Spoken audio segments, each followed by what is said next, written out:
ချစ်တော်သောမြန်မာများဒီနေ့2026ခုနှစ်မတ်လ29ရက်နေ့ပါဗျာเนาะဒီနေ့တော့ဒီခိုးဆိုတဲ့ငါမြင်းဆွေတော်လေးတမတိတ်နေပြီနော်ဘိုင်ပစ္စည်းနိုင်ငံပိုင်ဘာသာခါတည်းငါမြင်းဦးငါမြင်းဆွေပြောတဲ့စကားလေးလေအမှန်ရဲ့ဟာအများရှိနော်သတင်းတွေတက်နေတာဒါသဘောမှမားတာပဲအဲ့တော့ခါတည်းအမှန်ကြီးအများရှိတယ်တော့ဗောနော်ကျွန်တော်အချင်းနှထောင်သွားကြည့်ဂျုံနေနဲ့ရှင်းပြီးပြောချင်တယ်ဗျာကျွန်တော်တို့နိုင်ငံမှာကဟုတ်လားမလို့ရင်မလို့သလိုဟုတ်လားတကယ်လို့ကျွန်တော်တို့ပါဟုတ်တယ်လူတွေရတယ်နော်အဲ့လိုမျိုးအစိုးရနဲ့ပြည်သူကြားဟုတ်လားပြည်သူနဲ့တပ်မတော်ကြားအဲ့လိုမျိုးစိတ်ဝင်ကွဲအောင်နော်လုတ်ပြီးတဲ့တော်လေးတာမှသူ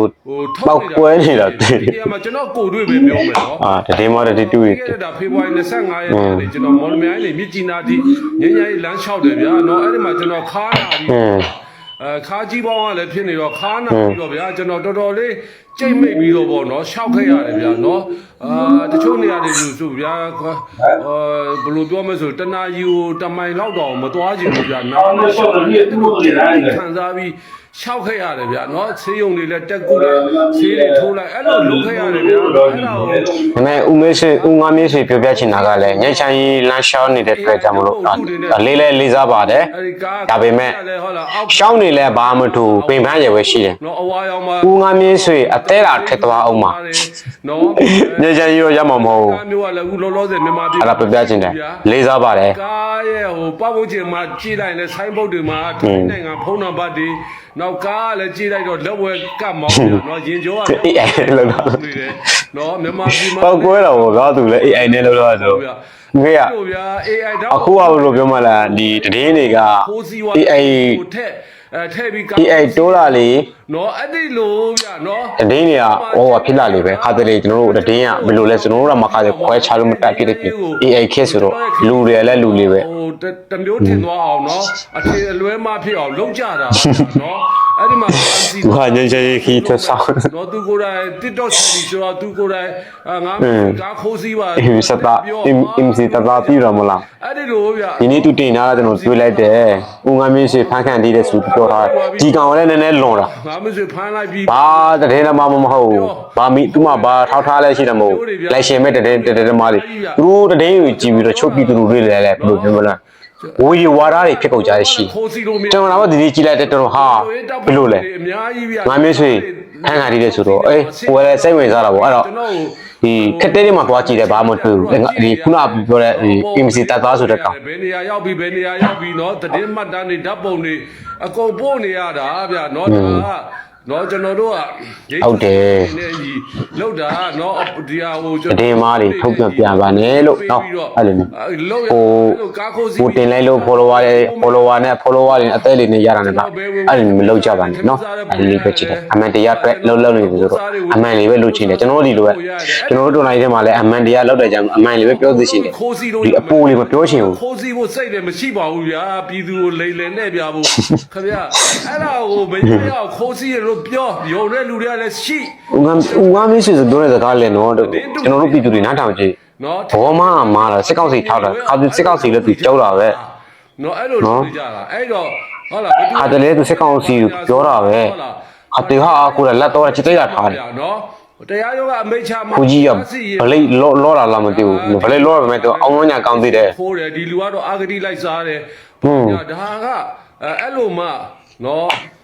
ဖြစ်မယ်ဗျာနော်တရားရုံးကအမိတ်ချမှာဒီတစ်ခုတော့ရှိတယ်အခုအဲ့တရားရုံးကြောင်းပြောရင်တရားရုံးကအမိတ်ချတိုင်းလဲမှန်တာမဟုတ်ဘူးဗျာအဲ့ဒါလည်းကျွန်တော်ကိုယ်တွေ့ဗျာနော်ကျွန်တော်ကိုယ်တိုင်မရေးပဲနဲ့ဗျာကျွန်တော်ကိုယ်တိုင်ဒါပဲတာချုပ်ကြီးတော့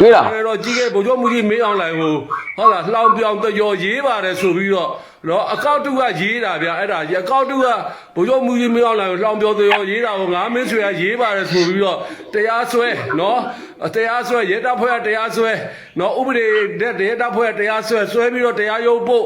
တရားသူကြီးကလည်းဘာမှထူးချေခွင့်မပေးဘူးနော်အဲ့အကောက်တုဖြစ်ကြောင်ကျွန်တော်ဘက်ကသက်သေပြကိုလည်းမရဘူးနော်အတင်းကိုထောင်ချတာဗျာခင်ဗျားတို့တရားရုံးတွေကဟာတခိုးပါဆိုလို့ဟုတ်တွေးလားအာဂတိလက်စားတဲ့ဘူးဟိုတိုင်းလဲ ဂျုံလို့မရဘူးဗျမဟုတ်ဘဲနဲ့ခင်ဗျားတို့ကလည်းလုံးပြန်ရောနော်တရားစီရင်ရေးနော်ရဲတပ်ဖွဲ့ တွေးတော့ကျွန်တော်ပြောတာ နော်တရားစီရင်ရေးနော်ခင်ဗျားတို့ကျွန်တော် နော်ပြုံးပြင်းနေထားလာသေးတာကြောက်လာပဲသေးလား အဲ့တော့ခင်ဗျားတို့ကိုလည်းတရားရုံးကချတိုင်းလဲခင်ဗျာဒီလူအဂတိလိုက်စားတယ်ဒီလူခိုးပါတယ်လို့ပြောလို့မဖြစ်ဘူးဗျနော်အေးကျွန်တော်ကိုယ်တိုင်ခံရတာနော်အဲ့တော့ခင်ဗျားတို့ဘာပြောမလဲနော်ဒီတိုင်းပြည်မှာ နေတာကြောက်ကောကြီးတော့ထွက်ပြီးတော့ မမသတင်းဖြားလူကလည်းဖြတ်အဲ့ဒီတရားရုံးတွေကလည်းမဟုတ်မမှန်ထောင်ချနော်ဘယ်အောင်မကျင်နိုင်လဖားလိုက်ကျွန်တော်ခင်ဗျားတို့တခါနဲ့လှုပ်ပြီးပြီအဲ့ဒီအကောက်တူကအခုလည်းဆက်ရင်းနေတယ်ကျွန်တော်ထောင်ထဲမှာတော့လည်းဆက်ရင်းနေတယ်နော်အကောက်တူမှလည်းခင်ဗျားတို့သိတယ်သိကြီးခင်ဗျားတို့ထောင်ချတယ်အဲ့တော့ခင်ဗျားတို့ကအဂတိလိုက်စားပါဆိုပြီးတော့ထောင်ချတဲ့လူကတော့တကယ်အဂတိလိုက်စားတာဟုတ်ပါမလားဆိုတဲ့ဟာခင်ဗျားတို့ပြန်မေးရမယ်အစိုးရကိုတော့အစိုးရရောတရားဒီအခုလက်ရှိအစိုးရတရားစီရင်ကိုပါသူကကင်လာတာဥပဒေပြုရေးတရားစီရင်အုပ်ချုပ်ရေးကအခုလက်ရှိအစိုးရ300လုံးကင်လာတာနော်အေး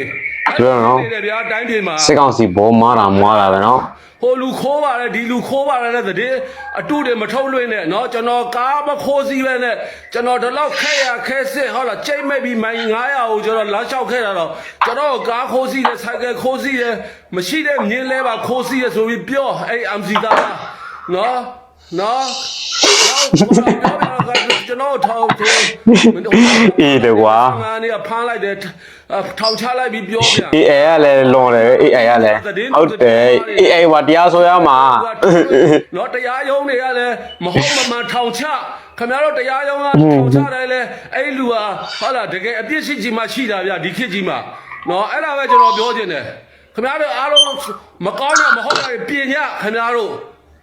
ကျွန်တော်မဆဲကျင်တော့ဘူးဗျာနော်ဆဲလည်းမဆဲကျင်တော့ဘူးနော်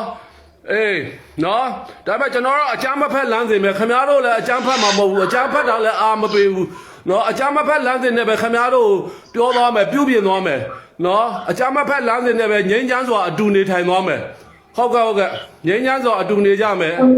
မြန်မာပြည်ကြီးအများဆုံးငြိမ်းချမ်းပါစေဗျာကျွန်တော်ငါးမင်းဆွေပါ ဟုတ်တယ်ဒါဦးငါမင်းဆွေပောက်ကွဲစရာပဲလေနော်ထောက်လို့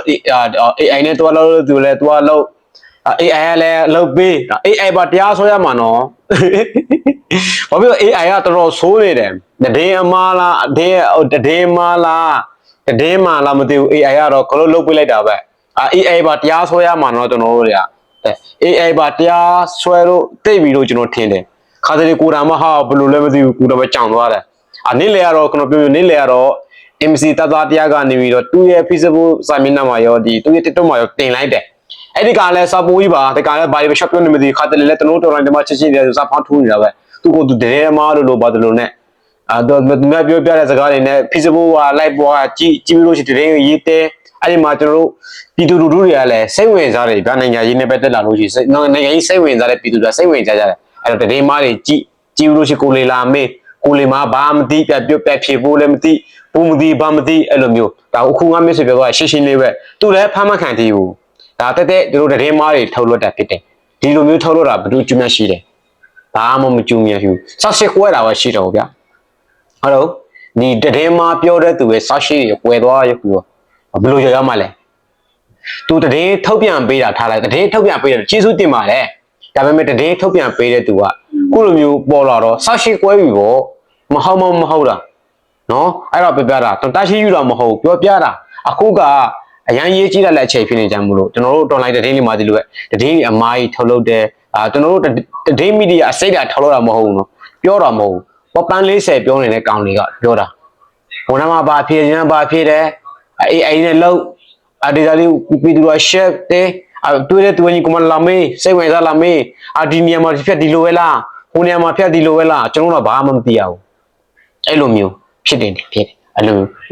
ဦးငါမြဲဆွေပြောထားတဲ့ဗီဒီယိုဖိုင်လေးကိုကျွန်တော်ပောက်ကွဲနေတာလေးတွေ့ရတာလားဝမ်းတာတာမဟုတ်ဘူးသူပြောတဲ့စကားလေးလေခါကြီးကြိုက်တယ်စက်ကောက်စီထားခံတယ်ပဲခါတလေးပြောတာခုနဗီဒီယိုဖိုင်တော့ပါသွားပြီသူပြောတဲ့စကားလေးခါတလေးဆိုမှန်တဲ့ဟာလေးပါတယ်အားကြောင့်နော်